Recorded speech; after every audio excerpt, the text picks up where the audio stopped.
Le Togo partage la poule C du 6e CHAN Cameroun 2020 avec le tenant du titre, le Maroc, l'Ouganda et le Rwanda. C'est après justement le tirage tenu lundi au Palais des Sports de Yaoundé au Cameroun. Quelle chance pour les éperviers locaux dans ce groupe qualifié de relevé. C'est le premier sujet dans ce nouveau numéro de Djena Sport. Quel programme sport des différents candidats à la présidentielle au Togo, dont le premier tour a lieu ce 22 février? C'est l'autre question ou bien l'autre sujet soumis à nos invités déjà en studio. Vous êtes sur la web radio Djena. Nous sommes avec, pour une première fois justement dans ce studio, le coach Jules Donné Ali Koudjodi. Coach, bonjour. Bonjour Latif, c'est un plaisir pour moi d'être avec vous sur ce plateau sans vous souhaiter une joyeuse fête ce soir. Bon anniversaire à vous et que le Seigneur vous protège, sans oublier mon petit frère John Tissou qui est sur le plateau. Merci beaucoup à vous. Jules Koudjodi, je rappelle qu'il est actuel coach de l'Espoir Football Club du Zio. Il a été entraîneur de l'Espoir de Savalo. Là, c'est de l'autre côté, au Bénin, coach de plusieurs clubs du Togo, Dito, Sport, Ange, et puis j'en passe. Également, sur ce plateau, il a déjà annoncé, John Atisso, le confrère d'Africa Top Sport. John, bonjour. Bonjour Latif, bonjour à tous. On attendait tous le tirage. C'est fait, le Togo connaît ses adversaires. John, on parle du tenant du titre, ça c'est déjà du lourd, mais accompagné également des habitudes de la compétition, l'Ouganda et bien évidemment le Rwanda, John Atisso. Il faut dire que c'est une bonne nouvelle pour le Togo, comme j'ai l'habitude de le dire, parce que nous sommes à notre première participation. Il faut jouer face au gros. Aujourd'hui, on est face quand même au champion titre du Maroc, avec un football très léger, un football technique qui appuie beaucoup sur la largeur. On a l'Ouganda qui est beaucoup plus, qui opte beaucoup plus pour le jeu physique, également pour le Rwanda. Donc je peux dire que le Togo est bien servi parce qu'on se voit face à une équipe qui est très technique par rapport quand même à cette équipe marocaine qui a fait la pluie le beau temps lors du CHAN 2018, qui a été joué dans son pays. Aujourd'hui, cette équipe a été renforcée par d'autres joueurs qui ont été révélés au niveau de la renaissance sportive de Mekane, du Raja Casablanca, de Wydad et du WAC et autres. Maintenant, on a l'Ouganda avec des équipes comme KCCA qui jouent actuellement en Ligue des Champions CAF, qui sont d'ailleurs au deuxième tour. Donc, je peux dire que c'est un bon tirage pour le Togo. On est à notre première participation. Il faut véritablement rêver. Il faut créer l'exploit. Avant de se qualifier, personne ne misait une seule pièce sur le Togo pour éliminer le Nigeria. Mais on l'a fait. On a véritablement battu le Nigeria ici au stade de 4-1 avant de souffrir à Agégué. Mais au final, on a quand même la qualification. Je peux dire que c'est tout bénéfique pour le Togo. Il faut aller surprendre, pourquoi pas le Maroc, l'Ouganda, qui pour moi reste quand même les ogres de ce groupe. Le Rwanda, certes, c'est un championnat qui est en constante progression, mais pour moi, je peux dire que le niveau s'est nivelé entre le Togo et le Rwanda, même s'il y a un décalage entre les championnats. Mais quand on parle des valeurs intrinsèques des joueurs, c'est quand même pratiquement la même chose. Maintenant, l'Ouganda, c'est un championnat qui est beaucoup plus professionnel. Le Maroc, c'est le professionnalisme à tous les niveaux. Quand on prend les clubs qui ont des budgets qui s'apparentent à celui des clubs en Ligue 2 française, cela veut dire que c'est du lourd qui attend le Togo. À Ballon de c'est de véritablement mettre ces joueurs dans de bonnes conditions pour aller créer la sensation à Douala. Les premières analyses de John Atisso, coach, est-ce que c'était le tirage escompté, le tirage espéré, le tirage rêvé ou souhaité par le public sportif togolais? Non, maintenant il n'y a pas question de souhaiter un tirage parce que toutes les équipes se battent maintenant sur le continent parce que tout le monde travaille, les pays veulent hisser leur nom sur l'échiquier continental maintenant. Si vous ne travaillez pas, vous n'allez pas être à la meilleure place. Donc, on ne peut pas souhaiter ça. Donc, il y a des équipes plus que ceux qu'on a. Mais quand vous voyez notre poule, vous n'oubliez pas qu'il y a le Maroc qui est le champion en titre qui est là. Donc le groupe est très relevé, c'est très relevé. Il y a le Rwanda, l'Ouganda qui à chaque fois c'est l'équipe nationale A qui est présente parce que ça fait déjà 4 participations en 6 éditions. Et puis c'est pratiquement l'équipe première qui joue à ce niveau parce qu'ils n'ont pas de professionnels, mais comme John l'a dit, c'est un champion professionnel qui est à ce niveau. Donc le Togo a sa place, il doit jouer parce qu'il vient de sortir le grand Nigeria que tout le monde attendait. Donc il faut qu'il aille là-bas pour pouvoir prouver que nous aussi, il y a un travail qui est en train de se faire à notre niveau. Au même moment, il y a des stages sur stages que Abaldou est en train de faire ici. Et ce stage ne suffit pas. Il faut la diététique, il y a beaucoup de choses qui doivent accompagner cette équipe togolaise pour pouvoir aller monnayer son talent au Tchad. Parce que le football d'aujourd'hui, c'est pas du hasard, c'est du travail. Mais nous avons aussi cette chance que nous sommes en championnat et tous ces joueurs qui sont en équipe nationale auront des compétitions dans les jambes. Et il y a certains même qui ont déjà participé à la Coupe d'Afrique des Nations avec certains clubs ici qui ont des expériences maintenant. Le Togo n'a rien à envier à ces clubs. Il suffit d'être sérieux, très correct dans le travail. Il faut rien laisser au hasard. Bref, il faut être professionnel. Il faut travailler, il faut être professionnel et vous allez voir qu'on peut sortir la tête dans cette coupe pour aller sur autre chose. On va parler du Togo beaucoup plus en profondeur. Jonathan Tissot, vous avez parlé du KCCA. C'est l'équipe, c'est bien cela, l'équipe phare de l'Ouganda. D'accord, aujourd'hui, on comprend pourquoi, par exemple, il y a la régularité. Maintenant, lorsqu'on prend le Maroc, c'est l'ogre. Il n'y a rien à dire. Vous avez énuméré les clubs phares, en tout cas, qui d'ailleurs ont joué les finales et la saison dernière, même si en Coupe CAF, même si les deux équipes ont perdu en finale. Mais lorsqu'on prend le Togo, en 2017, le Togo était au deuxième tour avec l'AS Togo Port. C'est vrai que l'année qui a suivi, ça n'a pas été, mais l'année précédente, c'est-à-dire en 2019, sinon encore cette saison, il y a eu la SCK, il y a eu Maranatha, qui sont passés en tout cas au deuxième tour préliminaire, ont échoué de près. En tout cas, pour la phase de poule, est-ce qu'aujourd'hui le Togo également ne peut pas être un candidat pour titiller justement ces championnats-là? D'ailleurs, le Togo est là pour la première fois. Est-ce que ça n'explique pas, ou bien ça ne dénote pas du travail un tout petit peu qui se fait depuis quelques saisons? Oui, quand on voit l'enchaînement des performances, à commencer par l'AS Togo Port qui s'est qualifié pour la première fois en 2017, et ce qui a été fait par la SCK et Maranatha, ce n'est pas du hasard.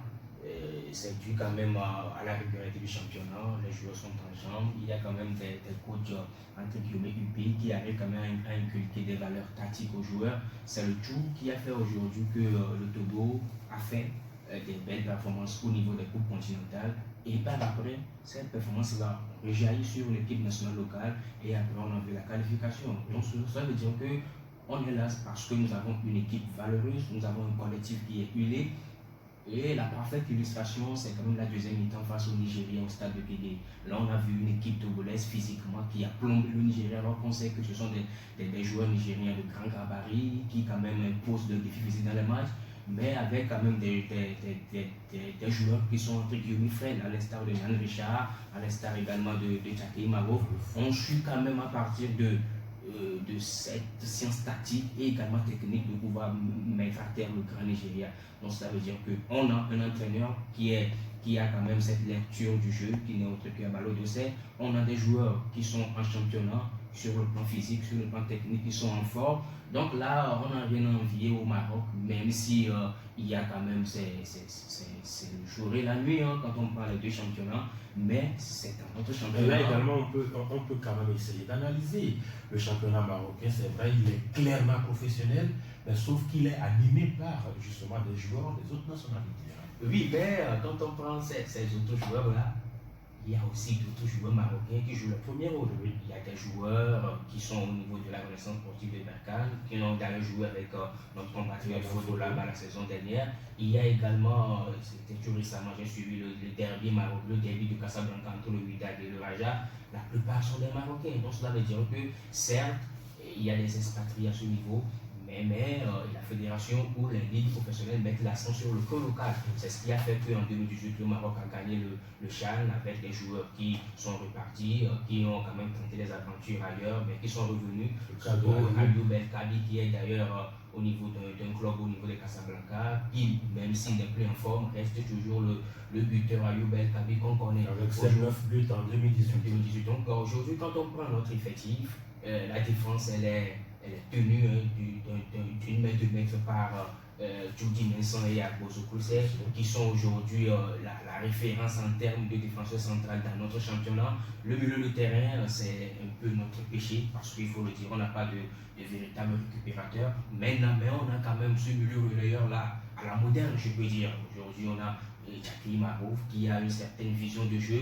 On a quand même ce joueur-là qui est très technique, Nan Richard, qui pour le moment n'est pas encore apte, mais selon les informations, sera juste pour être parmi les joueurs retenus pour le CHAN 2020. Est-ce qu'il sera véritablement en forme? Est-ce qu'il sera en pleine capacité de ses moyens? C'est la grande interrogation. Mais il vaut mieux aller avec un Nan Richard sur un pied que d'autres joueurs, parce qu'on sait que le joueur, dans les petits espaces, il est bon. Quand il y a véritablement l'espace, il est également bon. Il est technique, il sait marquer, il sait également faire marquer les autres. Donc, c'est un véritable atout. Et à la pointe de l'attaque, il y a Goro Ashraf, qui d'ailleurs a marqué un but sublime face au Niger lors du match amical qui s'est soldé par 2 buts partout. Je peux dire que tous les ingrédients sont bons pour le Togo pour aller créer la sensation, pour aller créer l'exploit. C'est possible parce qu'on a sorti le Nigeria et je le dis, il y aura cette pression. Aujourd'hui, le Togo est une curiosité au niveau du CHAN.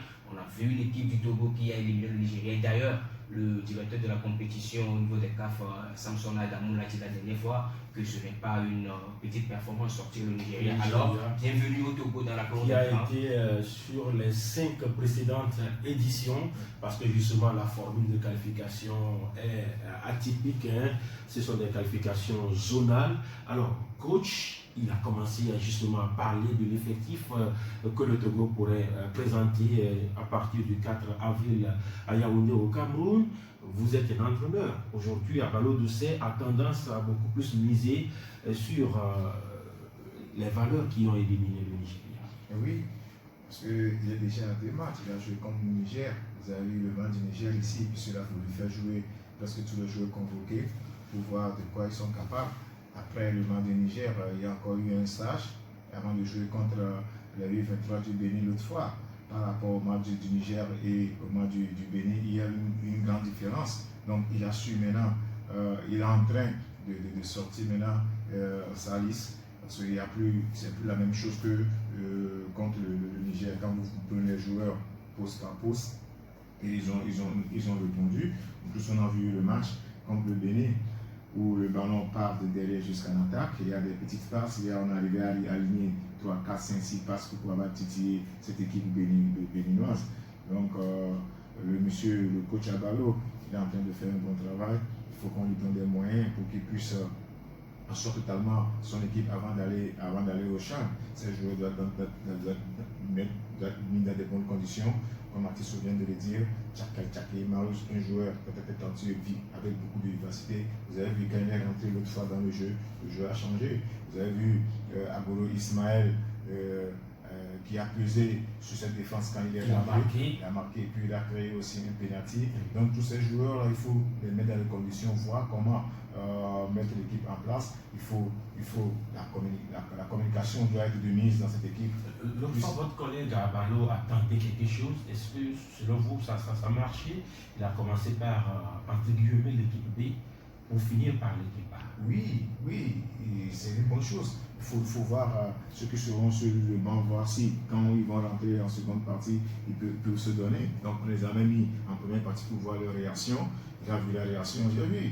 Et vous avez vu, il a sorti le joueur Pizarro, qui c'est un joueur qui ne répond plus ces derniers temps, sinon c'est un joueur peut-être très talentueux.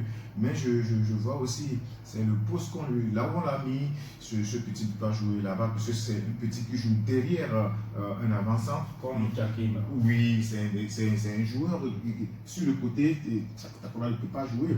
Mais quand vous mettez Takura derrière un avant-centre, vous allez voir, dans l'as, vous allez voir le boulot de ce petit. Donc ça m'a fait tellement mal. Quand on l'avait fait sortir l'autre fois, ça m'a fait tellement mal.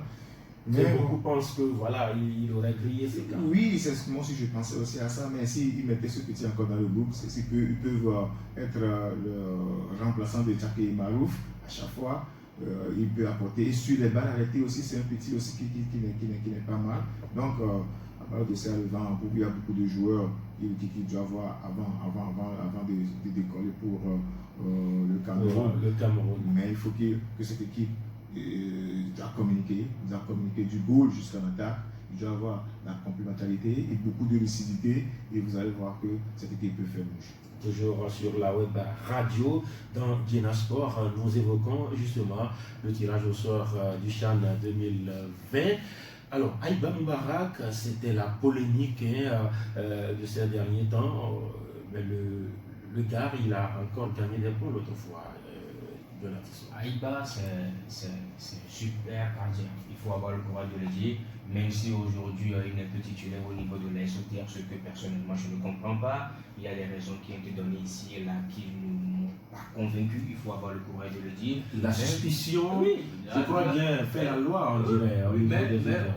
Parce que clairement, la communication, c'est que Aïba manque de baraka lorsqu'il est dans les perches au niveau de la SOTR. Et ça, techniquement, ça ne s'explique pas. Ça ne respecte aucune loi du football. Le football est beaucoup plus cartésien. C'est sur le terrain que tout se passe. Je ne sais pas d'où. Je ne sais pas. Mais pourtant, il est chanceux en équipe nationale. Oui, vous voyez, Aïba depuis les U23, il a toujours gratifié le public de prestations énormes.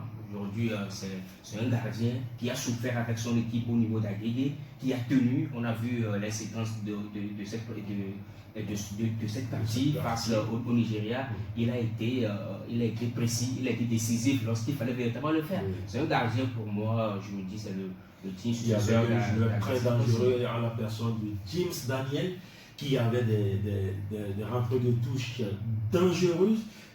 La plupart du temps, c'était Aïba qui, quand même, venait chercher directement ses ballons.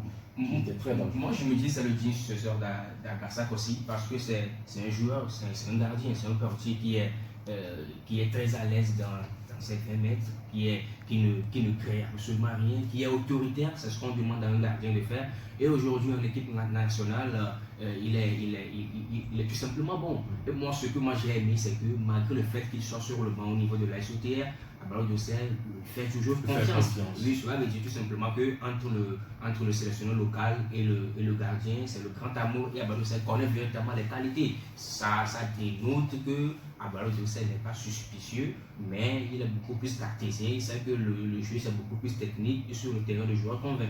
Dans l'axe, ils sont 3 à postuler 2 places de titulaire. Il y a le requin mâle à la personne de Amatutui. Il y a le joueur, le showboy, à la personne de Tudi Messan. Et puis, bien évidemment, le robot rouge à Bozo Koulsé. Ils sont 3, mais 2 seront titulaires. Quelque part, c'est quand même des marges de manœuvre pour Abalo. Oui, on est riche. On est riche véritablement. On est riche en termes de ressources humaines au niveau de notre équipe nationale. Et c'est le fruit du travail de longue haleine au niveau du championnat. Aujourd'hui, on a Amatutui qui est très élancé, qui arrive quand même sur les balles arrêtées, sur les balles aériennes, sur les coups de pied arrêtés, à véritablement faire la différence dans le duel aérien. Il y a quand même Agbozo Koulsé qui est bon dans l'anticipation et également Tudi Messan qui est beaucoup plus physique. Moi, j'aime beaucoup la paire. C'est un avis personnel, j'aime beaucoup plus la paire. Agbozo Koulsé et Tudi Messan parce que c'est quand même une certaine complémentarité. On a le Agbozo Koulsé qui est beaucoup plus technique avec Tudi qui est physique et on voit une paire qui quand même n'arrive pas à être perméable. Donc aujourd'hui je laisse quand même la latitude à Abalo de faire son choix, mais j'aurais personnellement préféré voir cette paire jouer au niveau quand même du CHAN 2020. Alors, coach Jules Aïdré, coach Georgie, on va parler de nos couloirs. Aujourd'hui, c'est vrai, même si beaucoup pensent que Bodé a baissé un peu en régime, mais pour l'instant, il est toujours, en tout cas, postulat numéro 1 dans le couloir droit. Mais le couloir gauche, pour l'instant, il y a encore des incertitudes. Oui, il y a beaucoup d'incertitudes dans ce couloir, parce qu'on a vu le jeune la CTR. Le petit qui a joué. Qui a commencé le match les Célestes au Moussa Bilal qui avait commencé. Mais quand vous voyez ce petit jouer, Il y a du flou dans son jeu. Oui, il y a du flou dans ce jeu. Parce que vous voyez comment son animation dans son couloir, il ne se panique pas, il joue simple, il ne complique pas. Quand il a monté, il va monter. Mais je suis sûr que ce jeu va monter encore en puissance. Donc, il faut donner confiance à ces joueurs. Une fois que le joueur est en confiance. C'était sa première convocation. Sa première convocation, mais il a joué, il était facile. Il a fini le match. Il a joué 90 minutes. Oui, il a fini le match. Il faut que le coach lui fasse confiance. Vous allez voir qu'il va prendre des galons et puis il va jouer très, très, très fort. Donc, il faut que tous les compartiments soient très, très solides et avant qu'on ait là-bas, parce que là, c'est le haut niveau. Et une erreur, ça fait cash. Donc, nous avons encore assez de temps. À part de celle-là, il doit continuer toujours à travailler, continuer à suivre ses joueurs dans le championnat jusqu'à ce que la liste définitive ne sorte. Il ne faut pas prendre des pas faire une liste hasardeuse. Donc, il faut prendre les gens qui vont aller mourir le maillot pour le Togo et pour lui-même aussi. Donc, il faut éviter le sentimentalisme. Voilà. C'est important, on parle d'une équipe nationale. Et c'est le meilleur du moment. Et lorsqu'on parle maintenant de l'entrejeu, Jonah Tissot, il y a eu 2 joueurs qui ont commencé et qui ont fini le match le vendredi dernier. Il y a le capitaine Yama Akati et puis Oloufade Kabir, le milieu de terrain de l'Unisport de Colonel. Je pense qu'on est en train de véritablement tester les paires au niveau de tous les postes. En défense, on a vu également Moussa Bilal, vous venez de parler de ce joueur qui a évolué plus d'un lors de sa première sélection en équipe locale. Moi, je pense que c'est une alternative à ce poste-là parce que depuis le FOAB, Sounor Ayaï n'a pas convaincu. Maintenant, quand on prend l'entrejeu, vous venez de parler de Oloufade Kabir, qui s'est révélé au niveau de l'Unisport, qui a déjà eu à faire cette classe au niveau de l'élite One, au niveau du Cameroun. Et donc, c'est quelqu'un qui a cette expérience-là, qui connaît bien le Cameroun, qui connaît bien ce pays, qui connaît bien le football. C'est déjà un atout pour l'équipe locale togolaise. Également, à ses côtés, on a l'expérimenté, Yama Akate, qui a aussi, outre l'Est Togo, joué au Liban. Même si on peut dire que c'est un championnat exotique, mais c'est de l'expérience gagnée à ce niveau également. Donc, je peux dire que c'est quand même une très belle terre. Est-ce que Amekoji, Kokovi de Tito est menacé? Il est vraiment menacé parce que je pense que depuis un certain temps, il a baissé un régime. Il a baissé un régime alors que son rôle premier, même si ce n'est pas son véritable poste, c'est de véritablement ratisser les balles là-bas. Mais il ne l'a pas fait. Mais on a tenté la paire Akate au Kabir la dernière fois, ça a tenu, même si en face il n'y a pas quand même cette rivalité, on parle des U23 béninois. Oui. J'aurais bien aimé voir cette paire aussi valeureux, si on peut le dire. J'aurais bien aimé voir cette paire devant quand même, pourquoi pas la RDC, devant le Cameroun en match amical pour véritablement juger de leur valeur.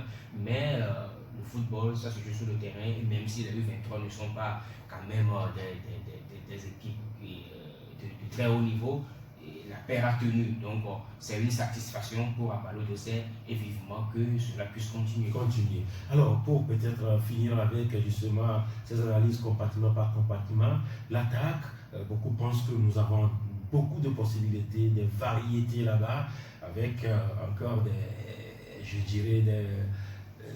de nouvelles têtes, hein, en la personne de certains Kwadjo Akakpo, voilà, de l'Est de Gobor, qui a marqué un but et qui également fait marquer, qui a le brassard d'ailleurs depuis un moment au niveau de l'Est de Gobor. Oui, ça c'est une bonne chose. Il faut avoir beaucoup de variété et changer le jeu à tout moment. Le petit, il a marqué un très joli but une fois. Et ces occasions ne viennent pas des fois. Avoir un joueur comme ça dans votre effectif, ça ne fait que faire du bien. Ce n'est pas tous les attaquants qui mettent ses ballons dans la filée. Donc, Valodosé a su bien faire pour sélectionner ce petit qui est en train de taper dans les yeux de tout le monde. Donc, il faut que le travail continue. Pour que dans un monde de football, il faut toujours s'attendre à des occasions. Donc, les premières occasions, il faut les mettre au fond des filets. Mais à travers Capo, il y a aussi le Vilos. Ou Agoro Ismaël, il y a Agoro Ashraf, il y a voilà, le patron Jacques Marou, il y a Nan qui va arriver, il y a Koudalbak aussi, il ne faut pas oublier. C'est ça, ça dépend des matchs parce que des fois, quand vous voyez une équipe adverse dans la défense, il y a des défenseurs très véloceux et costauds. Il faut mettre Agoro Ismaël devant eux pour pouvoir les booster, les balles aériennes, tout ça. Là, il faut. Est-ce que quelque part, ça ne va pas compliquer un peu les choix à Ballot d'Ossé? Lorsque vous avez beaucoup de possibilités, vous avez de la migraine pour quand même les choix finaux. Oui, des fois ça arrive, mais il suffit de voir l'adversaire jouer, comment il se comporte dans la défense. Il faut voir les vidéos de l'adversaire, tout ça, les autres, pour pouvoir mettre les joueurs qu'il faut en ce moment. Donc, soit vous mettez, soit c'est Agoro qui commence pour fatiguer cette défense et après injecter à Kakou ou bien les Achraf, l'autre là, pour pouvoir aller finir le travail. Donc, alors de ça, il est là, il sait ce qu'il est en train de faire, il sait comment aménager cet attaquant pour pouvoir faire mieux. Je reste avec vous, coach. On a vu Abalo sur le match à Est-Gopor, à Essoter, à la JCA. À Kakoko, Adjo Joula était buteur et passeur décisif. Il a séduit. On l'a vu à Ballot d'Ossé également ce jour-là, qui a en même temps vu pour une première fois un certain Issam Tchadjogo. Et c'est le jour-là également que Ballot d'Ossé a sélectionné le jeune Moussa Bilal. C'est dire que Ballot d'Ossé peut-être a laissé des joueurs parce qu'il ne va pas sur tout le terrain. Exemple des championnats de deuxième division. Oui, Ballot d'Ossé il suivait à Capo depuis fort longtemps. Je l'ai vu sur le terrain de Abladame quand à Sauter et à Seka ont joué le match en retard. Oui, il est venu sur ce petit, j'étais à côté de lui, sur l'outil. Puis il y a aussi un monsieur qui lui parlait de ce petit. Je sais qu'il va, parce que ce petit, il a marqué un pénalty même le jour-là. C'est sur lui qu'on a fait le pénalty. Il a égalisé à la dernière. Voilà, c'était un but partout. Donc en ce moment, il suivait ce petit, mais maintenant c'est à la dernière minute qu'il a pris. La confirmation. Il a pris, donc il fait un travail et le jeu. Et Charles Ndjobo, c'est un petit, il a fait avec moi beaucoup de temps. Moi j'ai travaillé avec lui avant qu'il n'aille à Ascogopo, mais en temps il était blessé, il n'était pas à 100%. Donc il a vu aussi, il a mis dans l'effectif. Moussa Bilal, tout ça là, on est en train de voir ces petits-là. Ça voudrait dire que le jour où il ira voir Espoir du Zion, peut-être qu'il va gagner un joueur. C'est en deuxième division. Tout à fait, il y a des joueurs de deuxième division qui peuvent faire l'affaire. Quand vous prenez par exemple l'équipe d'Entente, il y a beaucoup de joueurs là-bas. Oui, cette équipe-là qui est en tête du championnat.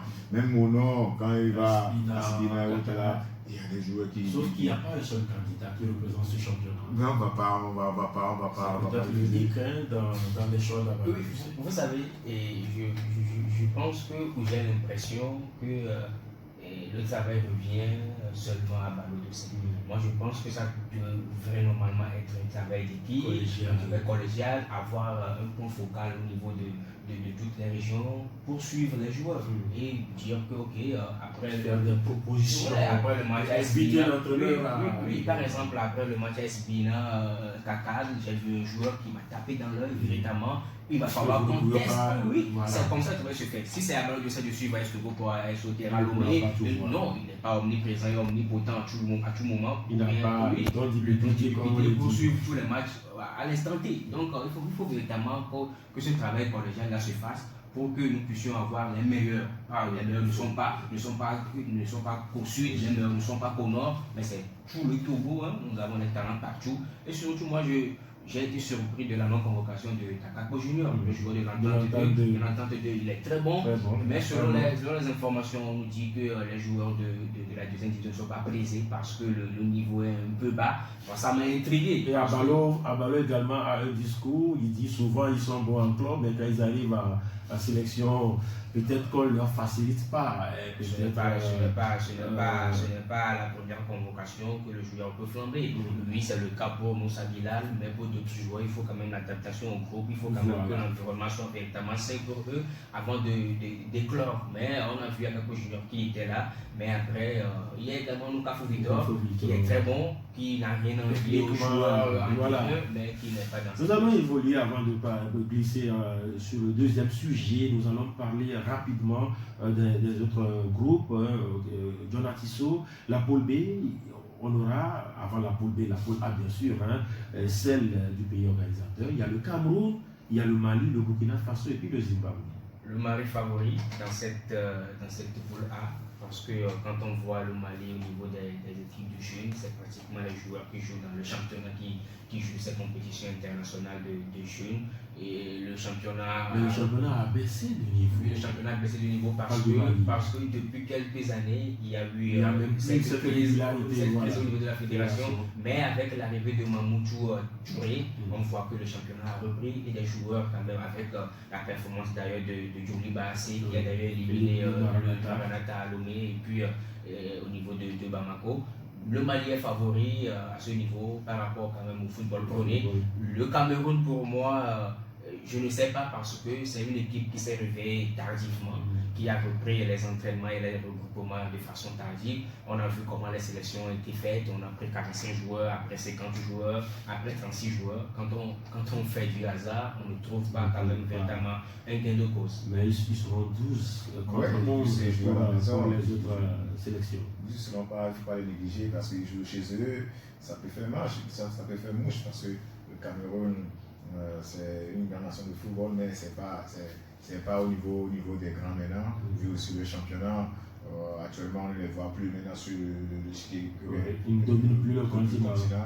Donc ça serait difficile pour eux malgré qu'ils jouent à la maison, mais comme vous venez de le dire, le deuxième monde sera présent. Voilà, la poule B, il y aura la Libye une fois vainqueur de la compétition, la RD Congo double vainqueur de la compétition, le Congo-Brazza, c'est la même zone, et puis le Niger qui également joue avec son équipe première dans ce genre de compétition. La RDC, favorite du groupe B et favorite de la compétition, parce que déjà l'expérience d'avoir gagné par 2 fois cette compétition, et en plus de ça, on voit que c'est l'AS Vita Club, le TP Mazembe et le Dernier Club Motema Pembe qui font la loi à ce niveau. Et en plus de ça, moi j'ai aimé la nomination récente, même si c'est tardif, de Pamphile Miayo, l'entraîneur du TP Mazembe, qui fait du bon boulot à ce niveau. Il est jeune, mais on voit le jeu qu'il imprime.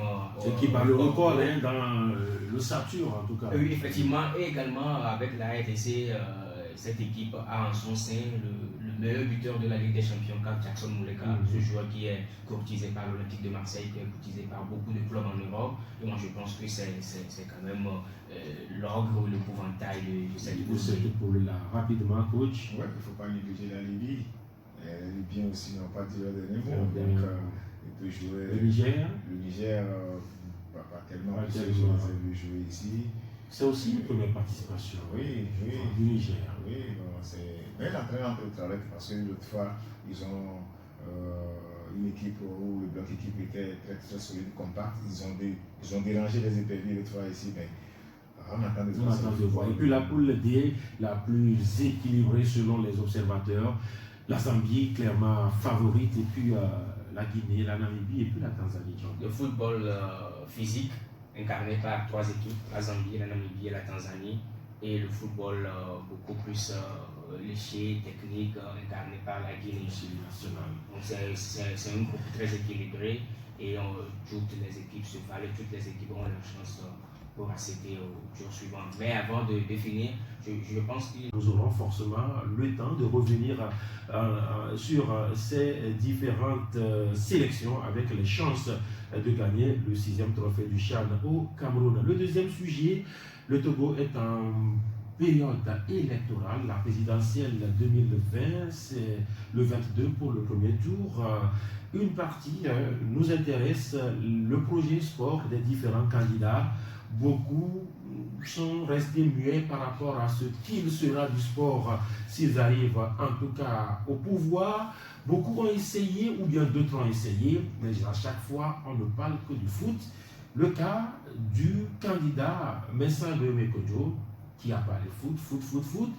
Lorsque vous prenez le professeur Wolou, il a parlé foot avec même des images où on voit clairement le candidat en tout cas s'essayer sur un terrain de jeu.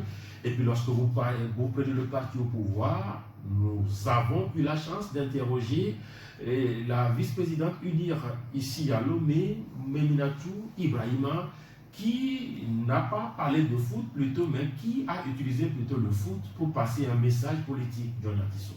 Je pense qu'il va falloir qu'on mette tout cela sous le sceau d'une annonce électorale.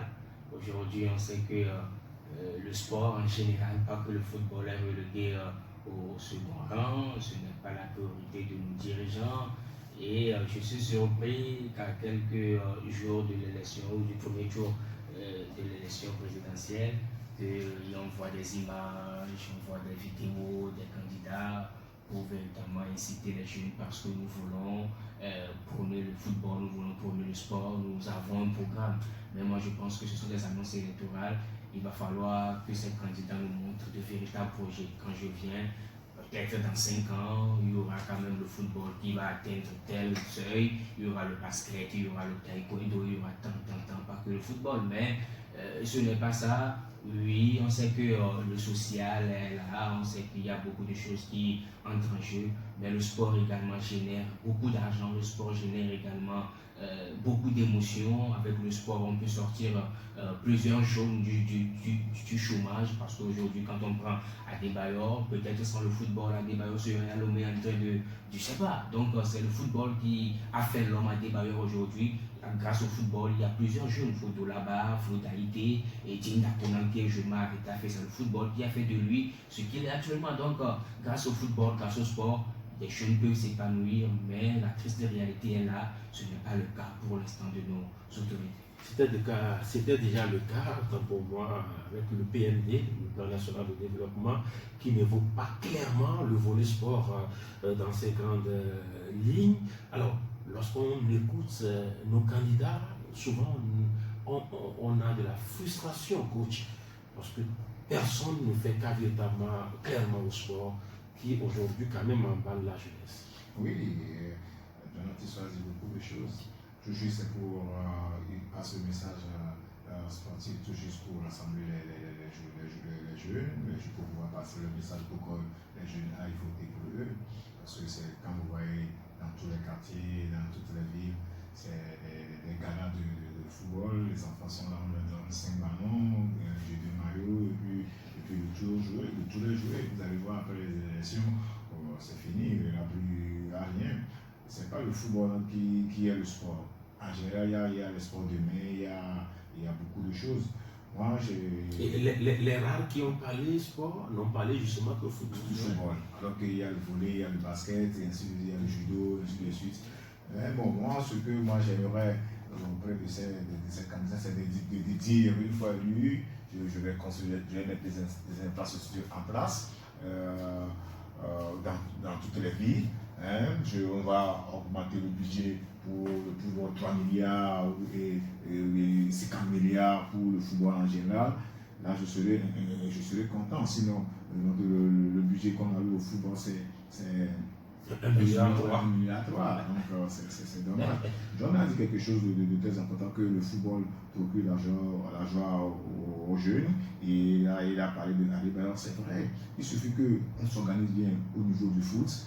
Nous nous qualifions à chaque fois au niveau des cadets, au niveau des juniors, au niveau des U23, au niveau de April, à la CAN, au mondial. Vous allez voir, ça va régénérer toujours de l'argent à la fédération. La fédération va continuer toujours à former les enfants, il y aura des infrastructures. Au même moment, nos joueurs seront sur tous les cieux qui vont gagner leur pain quotidien, ils vont envoyer de l'argent au pays, à leur famille. Ça va régénérer beaucoup de choses, c'est ce que les gens ne font pas ici. Donc, dans les autres pays, c'est ça que quand vous prenez le Mali, quand vous prenez la Côte d'Ivoire, ils ont une fédération très solide parce qu'à chaque fois, les jeunes se qualifient pour la CAN, au mondial, et puis après la compétition, il y a la FIFA, bien la CAF qui octroie de l'argent à nos fédérations pour recommencer à la base. Il y a le football féminin qui est là, c'est ce qui ne se fait pas ici, et puis ça fait mal. Et aujourd'hui, on n'est pas sorti de l'auberge. On est pratiquement à un jour de la fin de la campagne. Et vous pensez qu'ils vont se rattraper? Nos candidats, je veux ils bien. font des promesses concrètes. Je veux bien parce que je leur accorde le bénéfice du doute. Peut-être que le meilleur nous est réservé à la fin. Il va parler. Peut-être. Je parle Je parle des candidats en général. Peut-être que le meilleur nous est réservé à la fin. Peut-être lors du dernier jour de la campagne, ils vont parler du sport en général. Le dernier jour, c'est ce jeudi. Oui, je parle bien de ce jeudi. Donc, on espère avoir quand même cette bonne information. Parce que vous savez, on manque d'infrastructures, on manque d'équipes de jeunes, la formation à la base, je parle de façon générale pour le sport, pas que le football. La formation des jeunes est bafouée. On fait du pilotage à vue. C'est ce qui est Il y a une autre façon peut-être de rappeler à l'ordre ces candidats, s'ils ont peut-être oublié de faire des promesses vis-à-vis des sports, peut-être que vous avez quand même des suggestions à leur faire. Si demain X arrive au pouvoir en termes de sport, qu'est-ce qu'il faut commencer par faire pour justement remettre les sports de couleur? Quand on n'a pas de bonnes infrastructures, ce sport ou cette discipline ne pourra pas avoir comme celui qui sort dans le pays. Il faut véritablement mettre les infrastructures en place et après ça, il faut voir les jeunes. Parce qu'on ne peut pas commencer par construire, je peux dire, une maison à partir du toit. C'est la fondation. Ce sont ces jeunes-là qui, de façon progressive, vont gravir des échelons pour atteindre un sommet. Et c'est ce qui va réjaillir sur les performances de l'équipe nationale. Ils vous diront peut-être que oui, ils sont en train de revoir l'éducation, ils sont en train de revoir la santé, et ça, c'est également la question de jeu. Dans les pays, il y a quand même ce qu'on appelle le sport et l'éducation. C'est-à-dire à travers l'éducation, il y a le sport et les deux peuvent cohabiter ensemble, je peux dire quoi. Dans les écoles, on peut mettre en place des infrastructures, toutes les infrastructures sportives au niveau du football, du volleyball, et cela permettra à ces jeunes-là de connaître leur talent. Peut-être j'aime jouer du football, je vais au stade de football, c'est ce qui va faire quand même que ces sports-là puissent avoir un véritable essor dans le pays. Sinon, on restera toujours comme ça. Et je pense en 2025, on va en reparler et ça continue. 10 milliards en Côte d'Ivoire, près de 15 milliards au Sénégal, le Bénin est très loin devant, le Togo est encore à 1 milliard. Alors, une suggestion concrète à monsieur le nouveau président de la République togolaise. Oui, il a qu'à augmenter le budget, 15 milliards pour le football, le sport en général. Est-ce que ce n'est pas utopique aussi, 15 milliards? Non, ce n'est pas utopique parce qu'on parle de milliards actuellement. Oui, il faut construire des infrastructures. Il faut organiser la CAN. Depuis là, on a bien organisé. Il faut organiser la CAN une fois au Togo. Vous voyez, il y a des joueurs qui ont la maîtrise en gestion, en économie, partout, mais ils n'ont jamais travaillé. C'est le football qui vit. Par exemple, Djeda Conan, c'est un monsieur qui est un intellectuel. Quand vous prenez une photo là-bas, mais c'est des étudiants. Voilà, mais ils ne travaillent pas. Ils jouent au football. Dans d'autres pays, quand vous prenez les Onana, les autres là, Antoine Bell, tout ça, là, ce sont des fonctionnaires. Mais donc, ils ont gagné seulement qu'au niveau du foot. Ils ont beaucoup d'argent. Donc, le foot génère beaucoup d'argent. Il faut qu'on mette les moyens à la base de travail. Vous allez voir, on va sortir des grands joueurs qui auront beaucoup d'argent et qui vont passer. Voilà, donc, qui est dit, on espère que voilà, il y aura un lendemain meilleur pour le Togo sortir de cette élection. Le premier tour, c'est ce 22 février. On s'arrête là. Merci à vous, Coach Jules. Merci et puis bonne chance à tous les candidats. Merci, John Matissou. Merci pour l'invitation. Merci également à la réalisation assurée par Edwija Apédo. Je suis Latif Yoroma. Aujourd'hui, nous sommes le 19 février et donc les Gabins sont à l'anniversaire. Joyeux anniversaire à tous les Gabins et à tous ceux qui sont nés ce jour, 19 février. Retrouvez les prochaines émissions de Dina Sport sur la web radio. Merci de rester toujours des nôtres.